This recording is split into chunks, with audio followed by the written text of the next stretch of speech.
नमस्कार, मैं हूं विपुल और आप देख रहे हैं डेमोक्रेसी एक्सप्रेस। हम अभी बख्तियारपुर में हैं और ये जो क्षेत्र है पटना साहिब संसदीय क्षेत्र के अंतर्गत आता है। वर्तमान में रविशंकर प्रसाद सांसद हैं और इस बार भी भारतीय जनता पार्टी ने उन्हीं को मौका दिया है, मैदान में उतारा है। हमारे साथ कुछ मुस्लिम समुदाय के लोग हैं। रमज़ान चल रहा है, अभी नमाज करके लोग मस्जिद से निकले ही हैं, तो हमने सोचा कि इनसे बातचीत करें कि जो 2024 का लोकसभा चुनाव है उसमें बिहार के जो मुसलमान हैं, खास करके जो पटना साहिब संसदीय क्षेत्र के मुसलमान हैं, वो किन मुद्दों पर वोट करेंगे।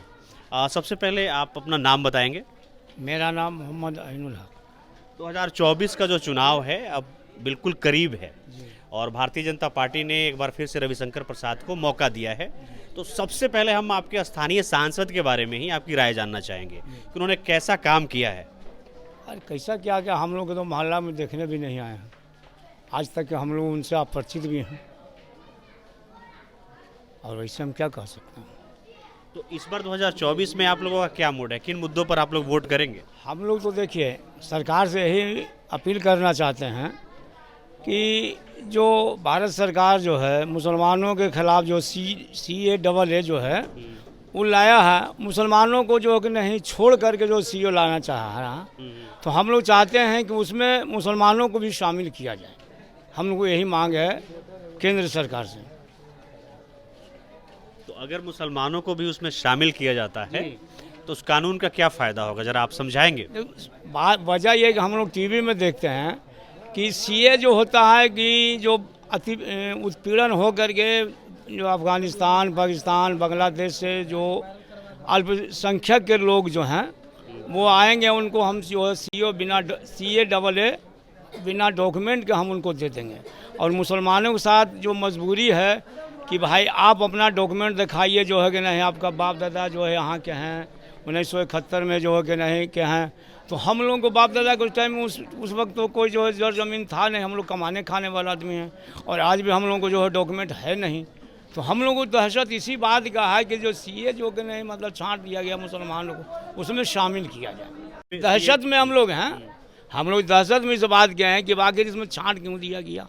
हम लोग को जो है ये कहा जाए इस केंद्र सरकार के, जो यहाँ भारत में मान लिया जाए हम लोग वोटिंग कर रहे हैं, हमने जो कि पर्चे पत्र से हमने CM को चुना, PM को चुना, और जो है कि हमारे वोट से जो है कि नहीं CM और PM बनते हैं, तो फिर हमको डॉक्यूमेंट दिखाने की क्या ज़रूरत है। हमें तो जो कि नहीं डॉक्यूमेंट, हम लोग जो रह रहे हैं 1947 में जो लोग चले गए मुसलमान पाकिस्तान, वो पाकिस्तानी हो गए। हम लोग तो जो है यहाँ हैं, हम लोग के पूर्वज जो है यहाँ जो है हम लोगों को रह गया, तो हम लोग तो इनको हम लोगों को तो मान्यता मिलना चाहिए कि आप लोग भी भारतीय हैं। तो अभी तक सरकार ने किस तरह का डॉक्यूमेंट आपसे मांगा है? और TV पर देखने को मिल रहा है कि आप लोग जो है डॉक्यूमेंट में दिखाइए कि आपका जन्म प्रमाण पत्र जो है 1971 से पहले को होना चाहिए, या आपका ऐसा लगता है कि भविष्य में सरकार मांग सकती है, ऐसा लगता है आप? इसीलिए चुनाव, इसलिए कि आसाम में ऐसा किया गया, आसाम में ऐसा मान लिया मुसलमानों के साथ किया गया जो कि नहीं। तो हम लोग को यह आशंका है कि आने वाले समय में हो सकता है हो सकता कि सरकार सारे मुसलमानों से कागजात मांगेगी। हम लोगों के बाप दादा जो है कमाते खाते आ गया है, तो हम लोगों को जो है डॉक्यूमेंट हम कहाँ से दे देंगे। देखिए, आज़ादी के पहली बार ऐसा प्रधानमंत्री मिला है हिंदुस्तान में जो खुद फैसला ले चुका है कि 400 के पार। इसके माने क्या है कि सारा मेंटेन कर चुका है। 400 के पार तो ये तय है, वो कहते हैं जो करते हैं। हिंदुस्तान में किसी के पास कोई चीज़ नहीं रह गया है, न कानून का कोई नाम है, न आपको खून का कोई काम है, न नून का काम है। उसका जो संविधान जो जुबान है वो तय हो गया है, वो बोल देते हैं जो तय हो जाता है। 400 के पार हो, हम भी चाहते हैं कि 400 के पार हो, लेकिन आप भी तो मोदी जी के साथ ही नहीं, मोदी जी के साथ हम हैं।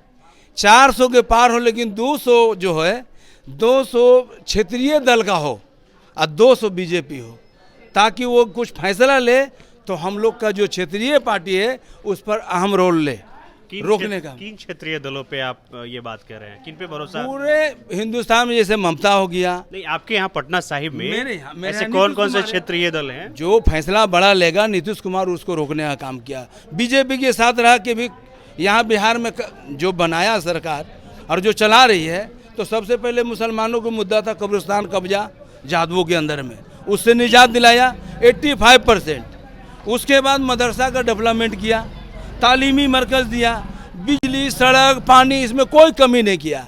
आज़ादी के पहला बार ऐसा मुख्यमंत्री बिहार में मिला है जो रहने के लायक है, किसी के साथ रहे। 2024 का जो इलेक्शन है हम उस पर बात कर लेते हैं कि आपका जो संसदीय क्षेत्र है, आपने कहा कि हम किसी क्षेत्रीय पार्टी को वोट करेंगे, हम चाहते हैं कि 200 सीटें क्षेत्रीय पार्टियां जीते, ये चाह रहे हैं। आपके यहाँ नीतीश कुमार की पार्टी तो लड़ नहीं रही है, आपके यहाँ लड़ रही है भारतीय जनता पार्टी और उसके सांसद पहले से हैं रविशंकर प्रसाद, और उन्हीं को मैदान में उतारा है। इस हालत में आप क्या करेंगे? रविशंकर प्रसाद के तो अल्पसंख्यक लोग को कभी देखने को भी नहीं मिला कि कौन रविशंकर है। टीवी पर भले देखा होगा, ऐसे फेस टू फेस कभी कोई देखने का काम नहीं किया। जो साथ में उस पार्टी से जुड़ा हुआ वो देखा होगा कि रविशंकर प्रसाद ये है। यहाँ फिर आपका फॉर्मूला कैसे काम करेगा? यहाँ पे फॉर्मूला ये काम करेगा कि बहुत विकल्प ना है।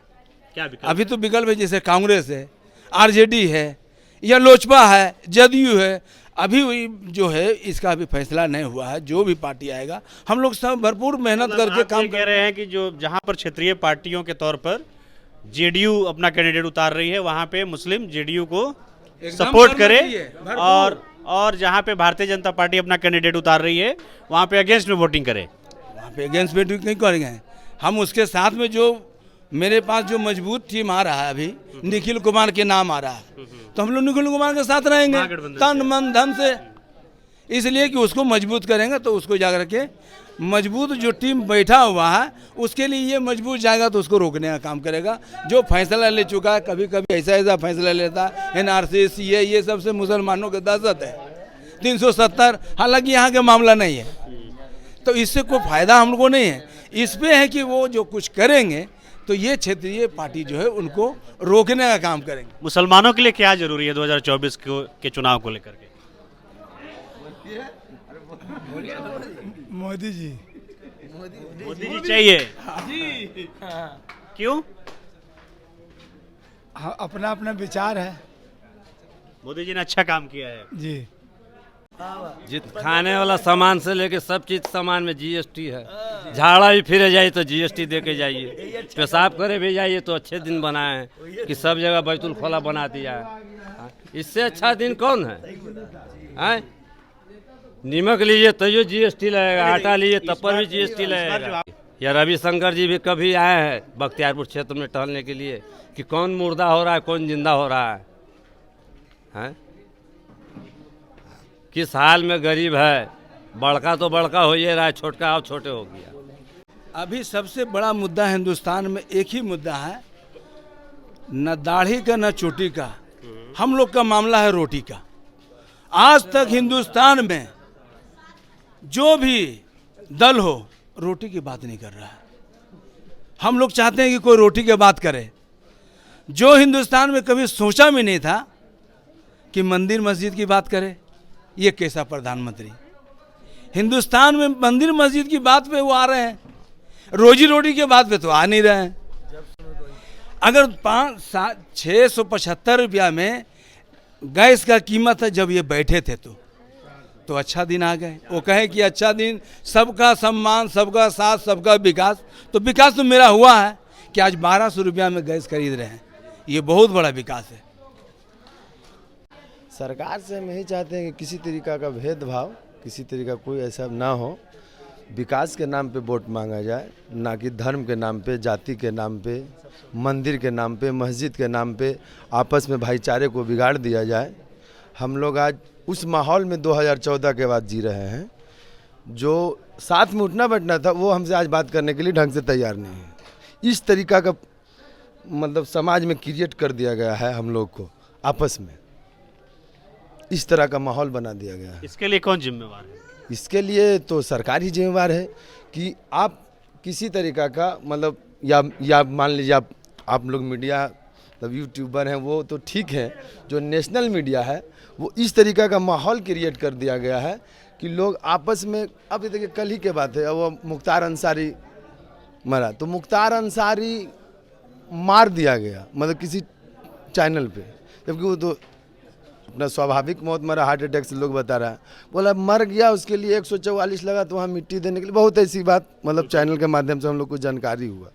इसी तरह से आपस में सौहार्द जो सरकार है वो बिगाड़ के रख दी है सरकार, और हम लोग चाहते हैं कि इस तरीका का सरकार नहीं रहना चाहिए। हो सकता है 2024 में हम लोग मिलजुल के, चाहे जेडीयू रहे चाहे बीजेपी रहे, हम लोग इन लोग के खिलाफ वोट करेंगे।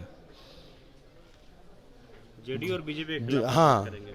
क्या नाम है आपका? एनडीए गठबंधन। क्या करते हैं आप? पढ़ाई करता है। पढ़ाई कर रहे हैं। आप पढ़ाई करते हैं, इसलिए आपसे नौकरी को लेकर के मैं सवाल करूंगा। सरकार कह रही है कि जो पिछली सरकार थी कांग्रेस की, उससे ज़्यादा नौकरियां हम लोगों ने दी है सरकारी विभागों में। किसने दी है?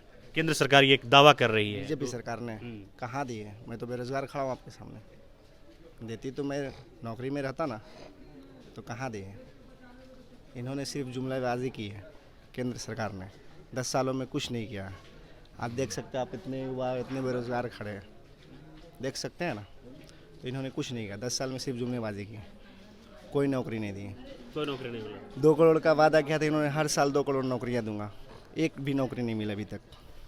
सब प्राइवेटाइज कर दिया गया है, प्राइवेट कर दिया गया। रेलवे और भी देखिए बैंकिंग वगैरह सब जितना भी है सब प्राइवेट कर दिया गया, और आने वाले समय में और नौकरी भी नहीं मिलेगी। अगर बीजेपी की सरकार आई तो लोग भूखे मरेंगे। तो इन आप एक नौजवान है, क्या जरूरी है आपके लिए? सबसे बड़ा तो रोज़गार का मुद्दा है, जो कि भारतीय जनता पार्टी ने रेलवे की नौकरी जो निकाली है, जो 5000 वैकेंसी निकाली, इसके कंपैरिजन में पिछला बार जो था 25,000 था, तो बहुत ही ये कम है। तो सबसे बड़ा मुद्दा रोज़गार का है हम नौजवानों के लिए, कि पढ़ लिख कर भी अभी आप पढ़ाई कर रहे हैं? आपकी पढ़ाई कंप्लीट हो गई? जी, पढ़ाई कर ही रहे हैं अभी। पढ़ाई कर रहे हैं। आपकी क्या अंडरस्टैंडिंग है CAA और NRC को लेकर के? CAA के देखिए इसमें 2 राय है। सबसे बड़ी राय तो जो नॉन मुस्लिम जो है उसको तो नागरिकता मिल जाएगा, और जो मुस्लिम जो है वो, और उसमें उसका नाम नहीं आया तो उसको तो नागरिकता नहीं मिलेगा। सरकार बदलना चाहिए, इससे विकास होगा। काहे कि वादा करके जुमलाबाजी कर करके हर चीज़ को महंगा कर दिया। आप कह रहे हैं 5 साल में सरकार बदलनी चाहिए, ये कह रहे हैं 400 पार लेकर आएंगे इस बार। अरे वो तो कह दिया तो वो तो करिए देंगे, कर देंगे। हाँ, काहे कि उनका हाथ में सब कुछ है, बटन कहीं दबाइएगा। मशीन से काम होगा तो काम गड़बड़ है। अगर बैलेट पेपर से वोट होगा तो इनका मुद्दा नहीं रहेगा 400 के पार। हाँ, काहे कि वो जितना भी वादा किए हैं इन्होंने, वो खिलाफ वादा है। देखिए चाचा, बैलेट से तो चुनाव अभी होगा नहीं। हाँ, होना तो EVM से ही है। EVM में गड़बड़ है, EVM में सेटिंग है, गड़बड़ है। EVM में कोई नहीं कर, उसे बोला 400 पार कर देगा। जैसे कांग्रेस के समय में आटा था कहाँ पहुँच गया, कहाँ दाल था कहाँ पहुँच गया, कहाँ गैस 475 रुपये मिलता था, 1200 रुपया गैस हो गया। आदमी गरीब, अब महंगाई बढ़ा कहाँ से, पहले बताइए। 500 रुपया आज भी कमाता, 400 रुपया मजदूर, और कल भी 400 रुपया 500 रुपया कमाता था। आज तो एक टाइम खाता है, एक टाइम भूखा रहता है। यही तो हुकूमत है। हुकूमत में तो कुछ किसी को सुनने वाला नहीं है, तो अपना मन मता कि जो कानून आएगा वो कानून लागू कर देगा। जो कानून आएगा, जैसे 3 तलाक हुआ, NRC हुआ, CAA हुआ, जिसको जो मन में आता जो कर देता। शरीयत के खिलाफ है ये, हमारा शरीयत के खिलाफ ना हुआ, हमारा शरीयत के खिलाफ हुआ। हम लोग जैसे चल रहे थे शुरू से आज तक 47 से लेकर कोई ऐसा बात नहीं बोला। संविधान का छेड़छाड़ हो रहा है। आज ऐसा मोदी सरकार में जब तक रहेगा ना, तो संविधान को खत्म कर देगा। ये अपना संविधान लागू करेगा। आज लोग सोचता है कि अपना कानून ला करके आप पूरा जैसे हम चाहेंगे वैसे करेंगे। हम लोग के बंधुआ मजदूर बना देगा। मुसलमान को कोई यहाँ पर हमदर्द नहीं है, सिर्फ अल्लाह छोड़ा करके कोई नहीं है। हाँ, हम लोग चाहते हैं कि जो बढ़िया व्यक्ति आए उसको हम वोट दें, विकास के नाम पर ही, जो विकास करे, रोजी रोटी की समस्या करे। जैसे कि जैसे मेहन इंसान के साथ क्या चीज़ मुद्दा है, मेन अहम मुद्दा है रोटी, कपड़ा और मकान। 3 चीज़ जिसको बढ़िया से अगर खाने पीने के लिए मिल जाएगा तो वो आदमी प्रदेश कहाँ ले जाएगा कमाने के लिए। अगर हिंदुस्तान में मिल जाएगा तो हम विदेश जाएंगे कहाँ ले कमाने के। अरब जाता है कोई आदमी फौरन जाता है, कहाँ ले जाएगा कमाने के लिए। जब इंडिया में हमारा सब पूरा व्यवस्था हो जाएगा तो हम कहाँ ले जाएंगे विदेश। ये सच्चाई है कि आप किसी भी कम्युनिटी से बात करिए तो जो ज़रूरी मुद्दे हैं वो महंगाई है, बेरोजगारी है। यहाँ पर जो नौजवान हैं उन्होंने नौकरियों को लेकर के बात की। बाकी मंदिर मस्जिद जैसे मुद्दे ये सिर्फ पार्टियों के लिए हैं। आप जब ग्राउंड पर आएंगे, लोगों से बात करेंगे तो उनकी जो ज़रूरतें हैं वो ज़्यादा ज़रूरी है। हम अभी बख्तियारपुर में हैं और ये पटना साहिब संसदीय क्षेत्र के अंतर्गत आता है। हमारे साथ ये सारे लोग हैं जो मुस्लिम समुदाय से आते हैं, हम इनसे बातचीत कर रहे थे। आपको ये बातचीत कैसी लगी आप हमें ज़रूर बताएं। बाकी ऐसे ही वीडियोज़ के लिए, अपडेट्स के लिए आप देखते रहिए डेमोक्रेसी एक्सप्रेस।